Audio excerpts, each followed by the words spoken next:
British গণমাধ্যম গার্ডিয়ানের যৌথ গবেষণায় দেখা গেছে, যুক্তরাজ্যের রাজনীতিবিদদের মাঝে ইমিগ্রেন্ট বিরোধী কঠোর মনোভাব ব্যাপকভাবে বেড়েছে।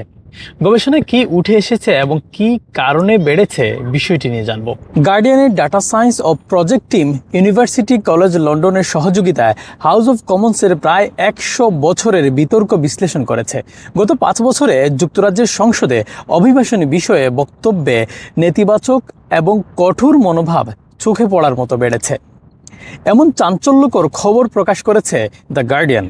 এই গবেষণার জন্য বিশেষভাবে তৈরি মেশিন লার্নিং মডেলটি শুধুমাত্র সরাসরি অভিবাসন সংক্রান্ত বক্তব্যে ইতিবাচক, নেতিবাচক ও নিরপেক্ষ মনোভাব আলাদা করে শনাক্ত করে। 1000-এর বেশি বক্তব্য হাতে কলমে শ্রেণীবিন্যাস করা হয়। পরে এআই ব্যবহার করে বিশ্লেষণের পরিধি বৃদ্ধি করা হয়।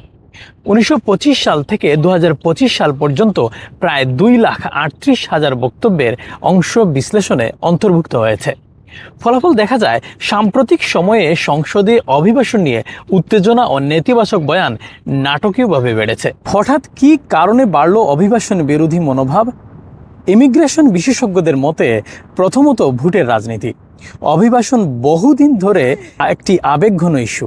জনমত জরিপে দেখা যায়, সীমান্ত নিয়ন্ত্রণের কথা বললে অনেক ভোটারের সমর্থন পাওয়া যায়।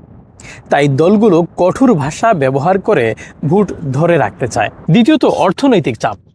আবাসন সংকট, এনএইচএস এর চাপ আর কর্মসংস্থানের প্রতিযোগিতার মতো সমস্যায় দায় প্রায় ইমিগ্রেন্টদের উপর চাপানো হয়, যদিও গবেষণায় এর কোনো প্রমাণ পাওয়া যায় না। এছাড়া মিডিয়ার চাপ, রাজনৈতিক প্রভাব সব মিলিয়ে এটি বাস্তব সমস্যার চেয়ে বেশি রাজনৈতিক বয়ান ও সক্ষমতার হিসেবের ফল। Shariful Islam Chowdhury, N24 news, London.